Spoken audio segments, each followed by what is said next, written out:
Assalamualaikum warahmatullahi wabarakatuh.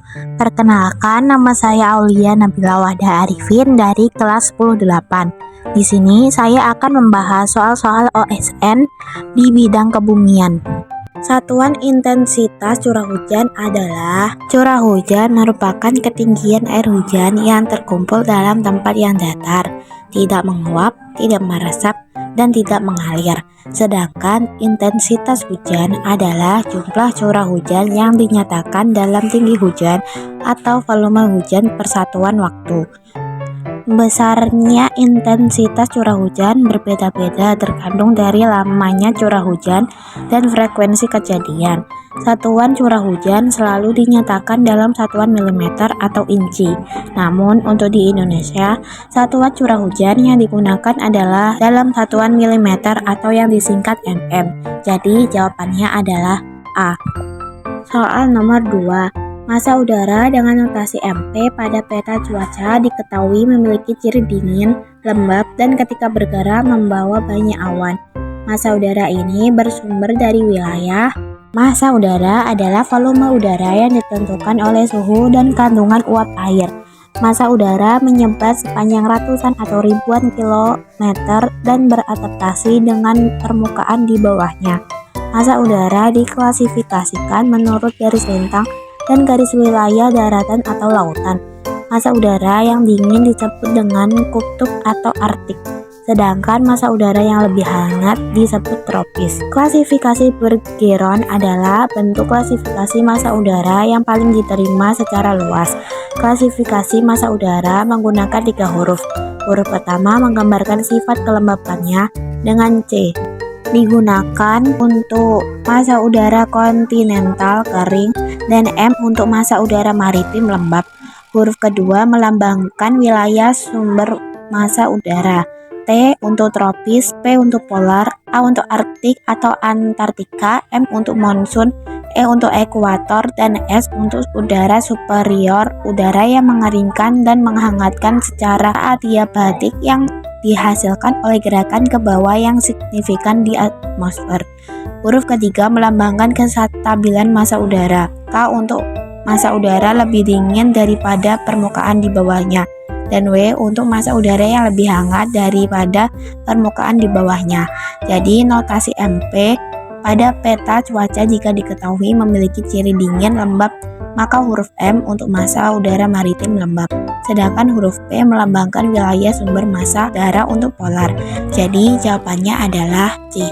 Soal nomor 3. Sirkulasi udara dengan orientasi utara-selatan yang berada di daerah tropis adalah sel sirkulasi yang dibentuk oleh udara yang turun di daerah subtropis, kemudian menjadi angin besar yang bertiup menuju daerah intertropical convergence zone atau yang biasa disebut ITCZ. Lalu udara tersebut naik dan menyebar sampai ke lapisan troposfer atas. Terdapat 2 sel Hadley, yaitu di belahan bumi bagian utara dan selatan khatulistiwa. Daerah naiknya udara pada ITCZ tersebut menjadi tempat pertumbuhan awan dan timbulnya presipitasi. Hujan lebat pada daerah ITCZ sangat mendukung untuk pertumbuhan hutan hujan pada daerah tropis. Jadi, dapat disimpulkan jawaban yang tepat adalah D. Soal nomor 4. Pilihlah jenis permukaan yang memiliki albedo paling besar. Permukaan bumi bermacam-macam, terdiri dari gurun pasir, lapisan salju atau es, dan berbagai macam-macam tanah. Tiap jenis permukaan memiliki albedonya masing-masing. Albedo adalah rasio radiasi matahari yang dipantulkan oleh permukaan terhadap total radiasi matahari yang masuk. Tidak semua sinar matahari diserap. Sinar matahari dapat dipantulkan sesuai dengan jenis permukaan yang disinarinya. Albedo dinyatakan dengan rasio perbandingan dengan nilai 0 hingga 1. Makin tinggi nilai albedo suatu permukaan, maka makin banyak sinar matahari yang dipantulkan permukaan tersebut. Sebaliknya, makin rendah nilai albedo, maka makin sedikit sinar matahari yang dipantulkan. Artinya, lebih banyak sinar matahari yang diserap oleh permukaan dengan albedo rendah. Albedo suatu permukaan mempengaruhi penyerapan panas. Makin tinggi albedonya, maka makin banyak panas matahari yang diserap oleh permukaan tersebut. Permukaan albedo yang paling besar adalah salju atau lapisan es. Dilansir dari Encyclopedia Britannica, salju memiliki albedo hampir 1. Artinya, salju memantulkan sebagian besar sinar matahari yang mengenainya. Banyaknya pemantulan membuat salju terlihat cerah ketika disinari matahari, karena banyak sinar matahari yang masuk ke mata pengamat. Pemantulan yang besar juga membuat salju hanya menyerap sedikit radiasi matahari. Jadi, dapat disimpulkan jawaban yang tepat adalah A. Soal nomor 5. Awan dengan ciri berlapis adalah jenis awan. Awan adalah kumpalan atau kumpulan partikel air di udara yang mengalami kondensasi.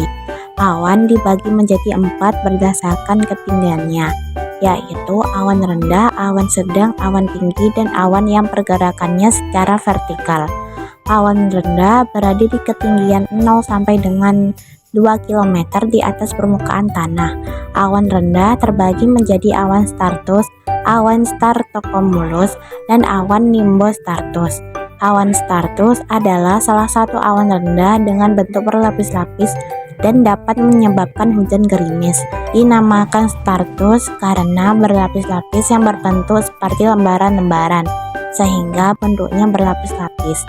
Keberadaan awan stratus di suatu daerah menandakan daerah tersebut sedang dalam kondisi cerah.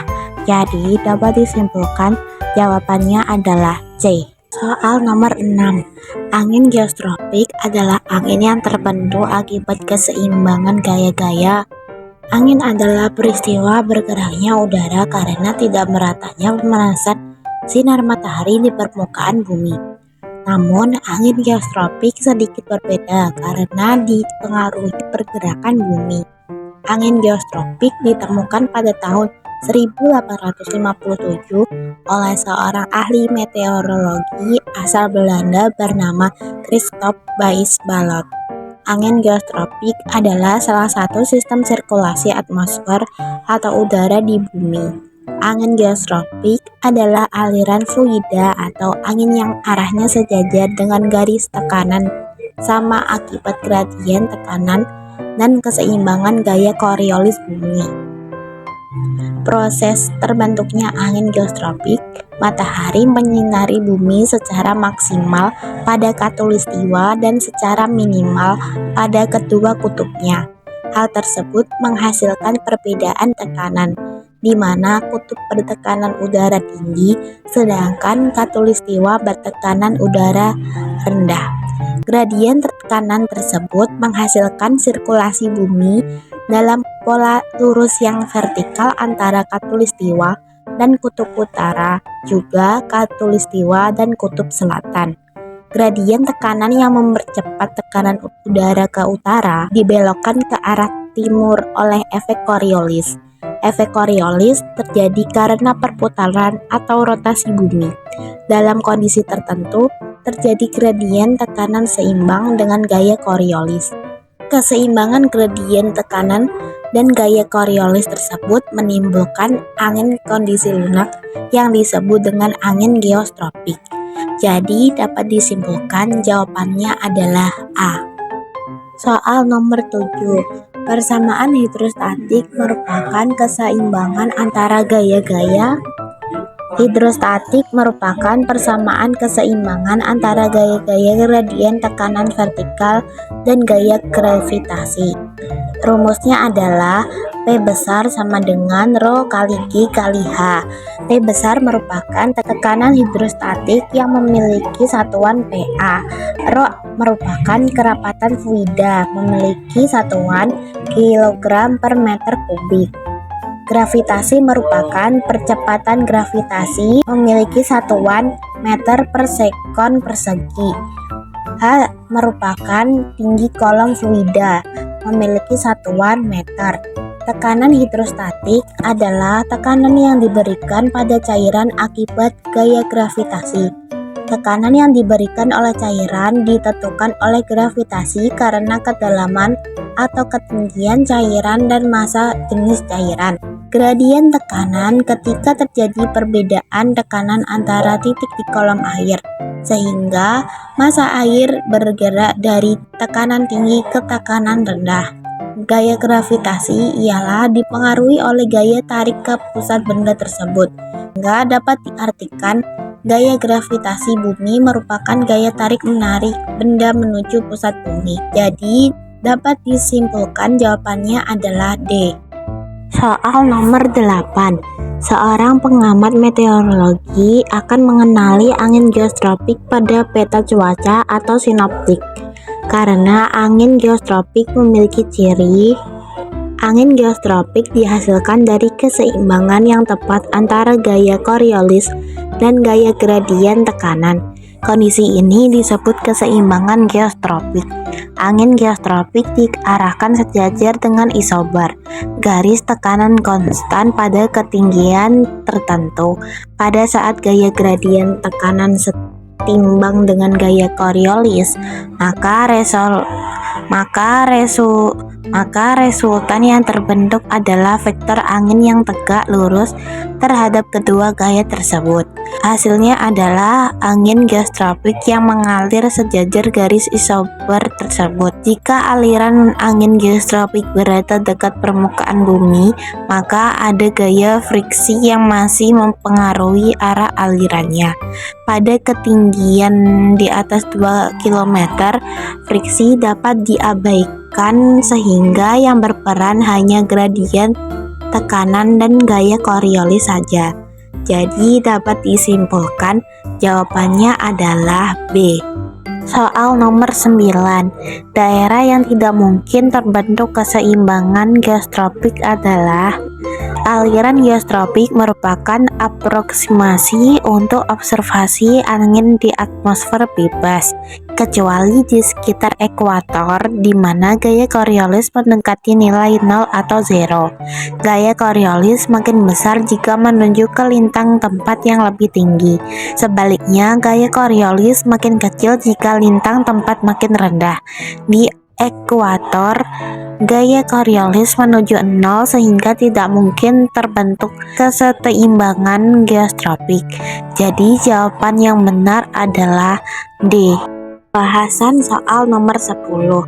Pola bintang di rasi bintang hampir tidak berubah bahkan bila diamati dalam beberapa ribu tahun. Hal itu disebabkan oleh rasi bintang tidak terlihat berubah karena faktor jarak yang sangat jauh dari pengamat di bumi.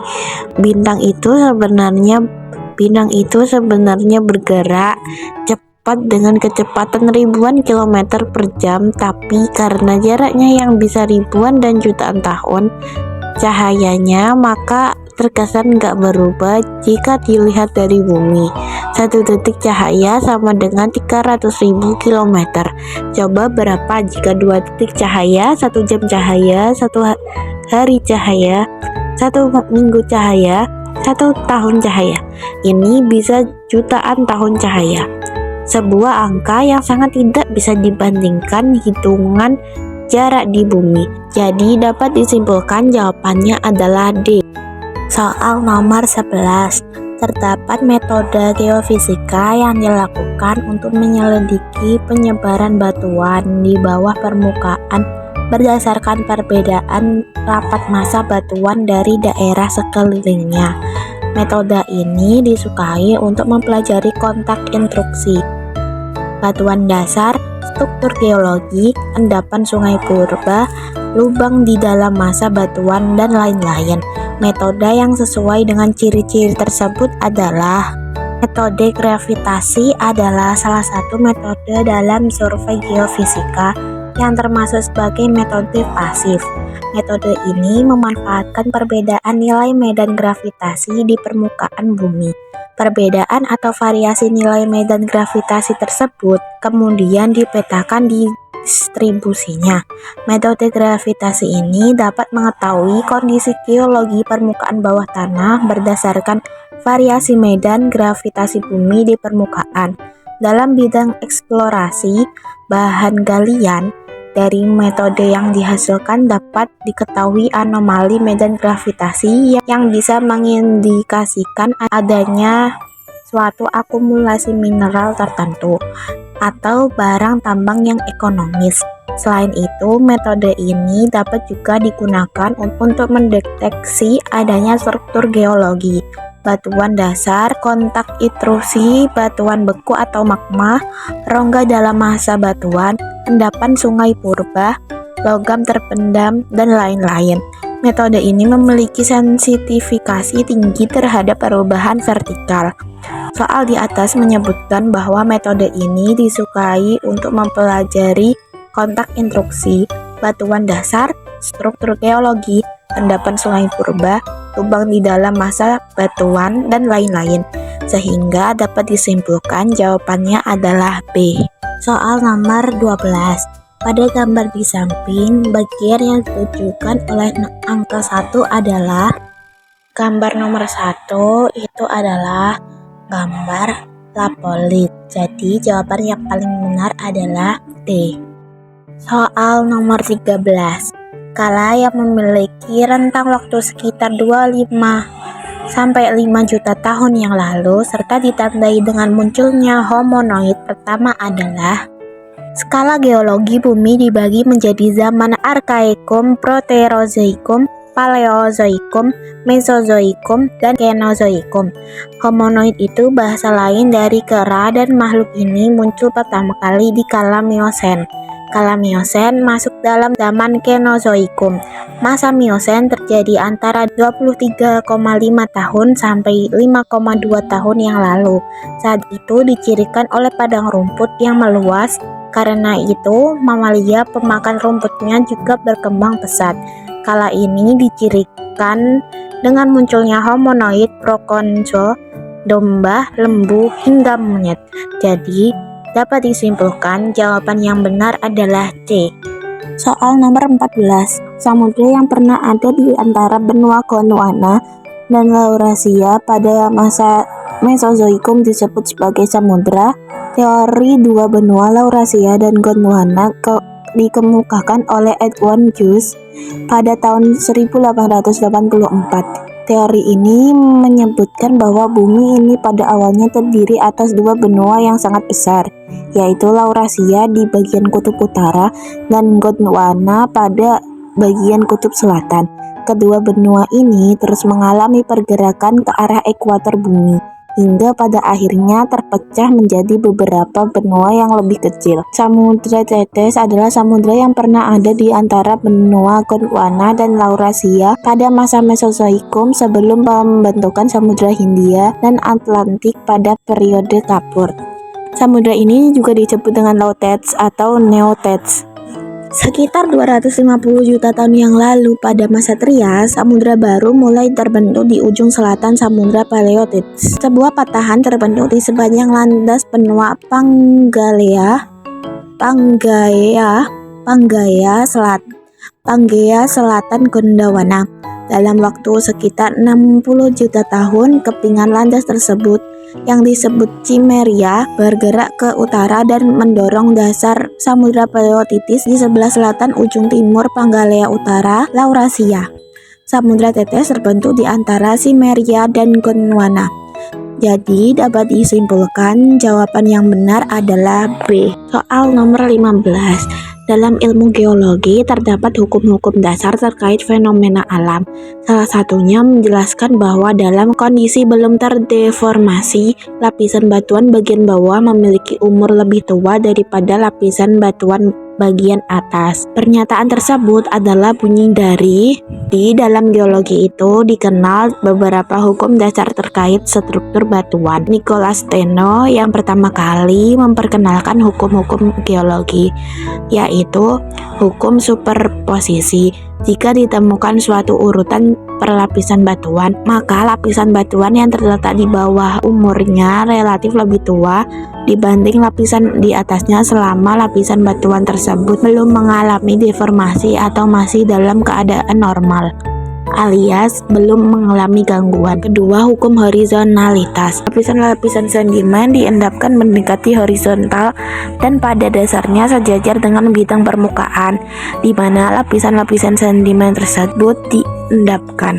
Susunan lapisan yang kedudukannya tidak lagi horizontal berarti telah mengalami proses geologi lain setelah pengendapannya, misalnya dipengaruhi oleh gaya tektonik. 3. Original continuity.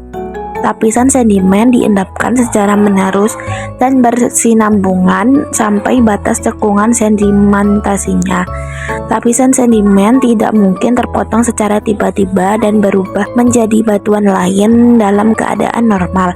Pada dasarnya, hasil suatu pengendapan, yakni bidang perlapisan, akan menerus walaupun tidak kasat mata.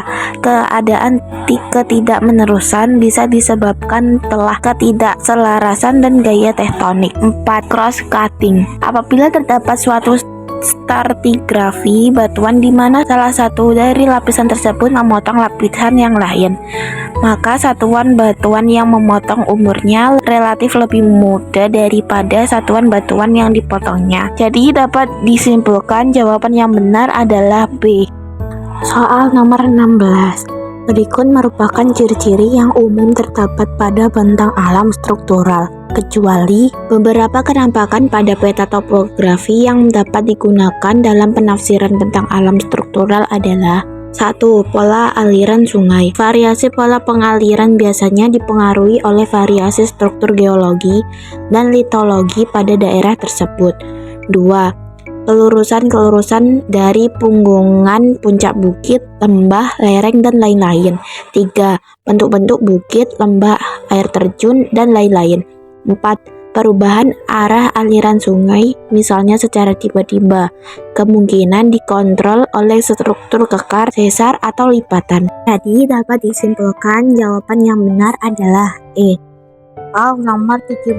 Serpit atau sel apabila mengalami proses metamorfisme yang sangat kuat akan menghasilkan batuan metamorf yang memiliki kristal-kristal kasar, biasanya berbentuk seperti lapisan yang diakibatkan oleh pemisahan mineral-mineral yang berbeda. Batuan metamorf tersebut adalah Gneis adalah batuan metamorf berfoliasi yang dikenali dari pita dan lensa dari komposisi mineral yang berbeda-beda. Beberapa pita atau lensa ini mengandung mineral butiran yang terikat bersama dalam tekstur yang saling terkait. Gneis biasanya terbentuk oleh metamorfisme regional pada batas lempeng konvergen. Ini adalah batuan metamorf bermutu tinggi, di mana butiran mineral direkristalisasi di bawah tekanan dan panas yang hebat. Gneis dapat terbentuk dalam beberapa cara berbeda. Jalur yang paling umum dimulai dengan serpih yang merupakan batuan sedimen. Metamorfisme regional dapat mengubah serpih menjadi batu tulis, lalu fillet, kemudian sekis, dan akhirnya menjadi gneis. Dapat disimpulkan jawaban yang benar adalah B. Soal nomor 18. Salah satu bagian dari proses diagnesa adalah terjadinya pembebahan akibat akumulasi sedimen atau material lain yang menyebabkan hubungan antar butir menjadi lebih lekat dan air yang dikandung dalam ruang pori-pori antar butir terdesak keluar. Proses tersebut adalah sebelum batuan sedimen terbentuk. Fenomena pertama kali yang terjadi adalah proses sedimentasi yang menyebabkan terjadinya timbulnya sedimen. Nah, timbunan sedimen itu belum bisa disebut sebagai batuan sedimen. Ada proses lainnya sebelum sah menjadi batu sedimen. Yang pertama adalah kompaksi. Kompaksi adalah beban akumulasi sedimen atau material lain menyebabkan hubungan antar bukit menjadi lebih lekat dan air yang dikandung dalam ruang pori-pori antar butir tersedak keluar. Dengan demikian, volume batuan sedimen yang terbentuk menjadi lebih kecil namun sangat kompak. Kedua, sementasi. Sementasi adalah seiring dengan keluarnya air dari ruang pori-pori. Material yang terlalu di dalamnya mengendap dan merekat butiran sedimen. Material semennya dapat merupakan karbonat, silika, oksida, atau mineral lempung. Proses ini menyebabkan porositas sedimen menjadi lebih kecil dari material semula. Yang ketiga, rekristallisasi. Rekristallisasi adalah saat ketika sedimen terakumulasi, mineral yang kurang stabil mengkristal kembali atau terjadi rekristalisasi menjadi yang lebih stabil. Proses ini umumnya terjadi pada batu gamping terumbu yang poros. Mineral aragonit lama-kelamaan berrekristalisasi menjadi bentuk polimorf. Jadi dapat disimpulkan jawabannya adalah B. Soal nomor 19. Berikut adalah termasuk dalam 7 lempeng bumi utama, kecuali lempeng tektonik dibagi menjadi 2 lempeng, yaitu lempeng utama mayor dan lempeng kecil minor. Jadi dapat disimpulkan jawaban yang paling benar adalah A. Soal nomor 20. Gelombang dari laut dalam yang akan menuju ke pantai tanpa melalui bangunan pantai selalu akan mengalami.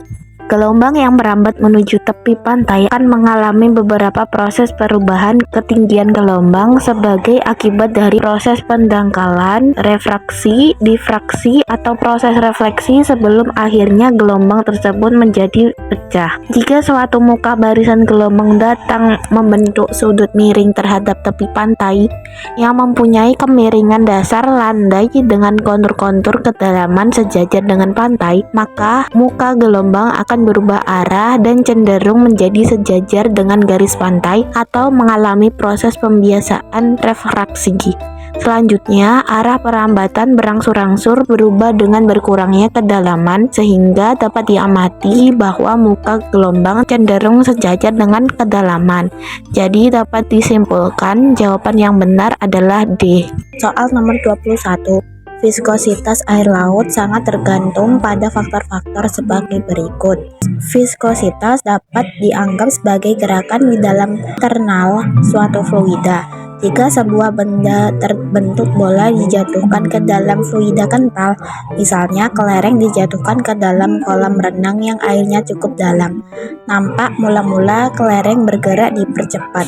Setiap zat air memiliki kekentalan atau viskositas. Viskositas air laut dapat dipengaruhi oleh densitas, salinitas, dan suhu air laut. Kecerahan air laut tidak mempengaruhi densitas. Kecerahan air merupakan ukuran kejernihan suatu perairan. Kecerahan air merupakan ukuran kejernihan suatu perairan. Semakin tinggi suatu kecerahan perairan, semakin dalam cahaya menembus ke dalam air. Kecerahan air menentukan ketebalan lapisan produktif. Berkurangnya kecerahan air akan mengurangi kemampuan fotosintesis tumbuhan air.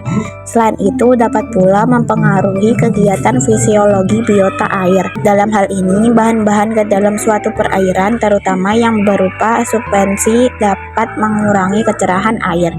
Jadi, dapat disimpulkan jawaban yang benar adalah C.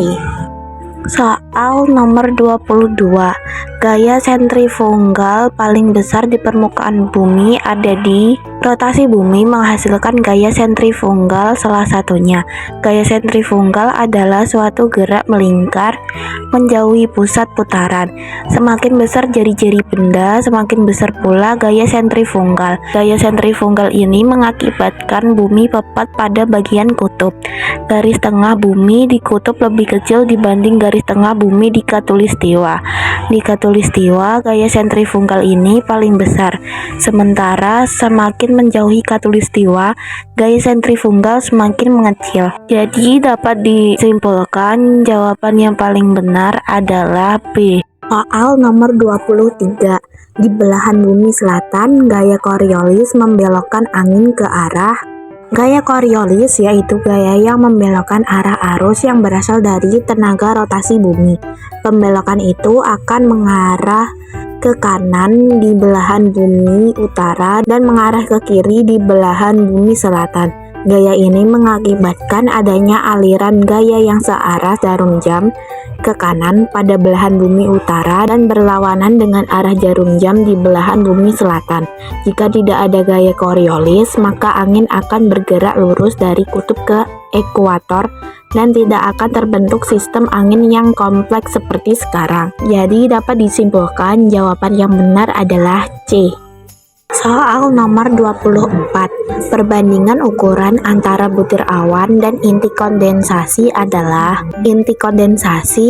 berupa kristal-kristal garam yang ukurannya antara 0,1 dan 1 mikron. Jadi jawaban yang benar adalah A. Soal nomor 25. Butir awan tumbuh melalui proses kondensasi serta tumbukan dan tangkapan. Proses tumbukan dan tangkapan akan bertambah kuat jika titik-titik dan titik-titik. Kita melihat awan di langit mungkin seperti hal biasa saja, tapi proses pembentukan awan itu sangat super rumit. Proses pembentukan awan merupakan suatu rangkaian proses yang rumit dan melibatkan proses dinamik dan proses mikrofisik. Proses dinamik berhubung dengan pergerakan partikel udara yang membentuk suatu kondisi tertentu sehingga terbentuknya awan. Ada dua teori pembentukan butir awan hujan, yaitu teori Bergeron-Findesian dan teori tumbukan dan penyatuan. Jadi, menurut teori tumbukan dan penyatuan awan, titik-titik kondensasi di awan berbeda dalam hal ukuran dan mengandung energi. Urutan proses perawanan adalah: yang pertama, terjadi pergerakan dengan arah dan kecepatan berbeda. Kedua, terjadi proses tumbukan di antara butir-butir awan. Ketiga, terjadi peleburan sehingga butir-butir kondensasi akan bertambah besar. Keempat, menjadi butiran air yang memiliki massa pada ukuran tertentu mampu melawan gaya ke atas. Kelima, keluar dari sistem awan lalu terjadi hujan. Nah, awan akan semakin besar dikarenakan proses tumbukan dan tangkapan semakin kuat. Hal ini terjadi jika variasi ukuran butir awan besar. Konsentrasi butir awan sangat besar. Jadi dapat disimpulkan jawaban yang benar adalah D.